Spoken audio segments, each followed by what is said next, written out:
शाम के टाइम में। तो एक लेडी मेरे पास आई, एक 16 साल की लड़की को लेकर। उसने मुझे बताया कि दीदी ये लड़की घर भूल गई है। तो मैं उसने मुझे बोला कि आप इसको मतलब इसके घर पे पहुंचा दो। तो मैं उसको लेके जब गई, मैं उससे रास्ते में पूछने लगी कि तुम कहाँ से आई हो। वो सुबह मॉर्निंग में ही बॉम्बे से आई थी। जब मैंने उससे सारी बातें पूछी, उसने मुझे बताया कि वो संत कबीर नगर गोरखपुर से आई थी। 2 महीने पहले वो घर में कुछ लड़ाई झगड़ा हो गया था। इसकी चचेरी बहन ने उसको मतलब कि तुम्हें मारते हैं पीटते हैं ऐसे कहला के वो उसको लेकर आ गई और अपने मतलब बॉयफ्रेंड के साथ में वहीं से गोरखपुर से ट्रेन में बैठकर पहले वो उसको बॉम्बे लेकर गए। बॉम्बे में ले जाने के बाद में जब वो किसी के घर पे रुके, वहाँ उस लड़के की बुआ ने उसको बताया कि ये तुझे बेचने के लिए लाए हैं। अब उस लड़की को ये हुआ कि ये तो मुझे बेच देंगे, मेरी बहन तो मुझे ऐसे लाई थी कि तुझे प्यार नहीं करते, काम करेंगे। फिर वो उसको लेकर मतलब वो हल्ला मचाने लगी कि मुझे अपने गाँव वापस जाना है। अब जब वो खूब शोर करने लगी तब उन्होंने बोला कि हम तुम्हें दिल्ली से लेके जाएंगे।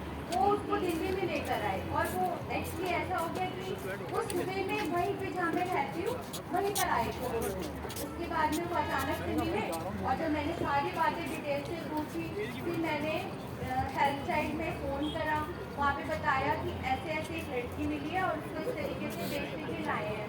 फिर उन्होंने मुझे बोला आप उसको अपने पास रखो, हम आते हैं। तो इस सारी प्रक्रिया में मुझे रात के 12 बज गए थे। दिल्ली पुलिस ने भी पानी उतारा। फिर उन्होंने सारा कुछ करके उस लड़की को हमारे यहाँ पे कचरा में प्रयास करके बच्चों की वेलफेयर है उसको वहाँ पे रखा। फिर उसकी वहाँ कालकाजी में कोर्ट है, वहाँ पे उसको रखकर ले जाकर मतलब वहाँ पे रखा गया।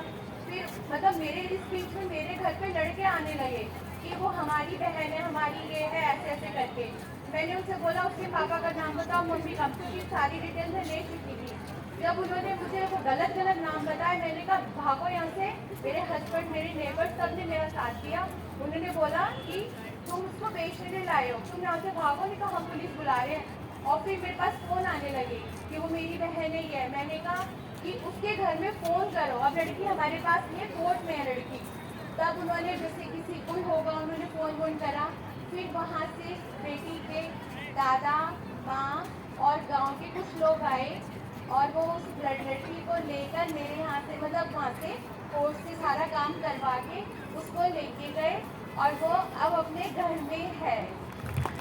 और एक छोटी सी पोएम भी सुनाना चाहती हूँ जो मैंने बनाई है।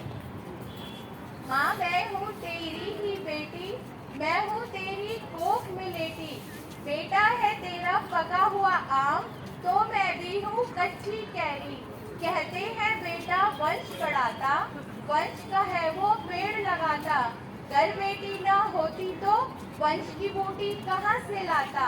क्यों करते हो भेदभाव, बेटा बेटी एक समान।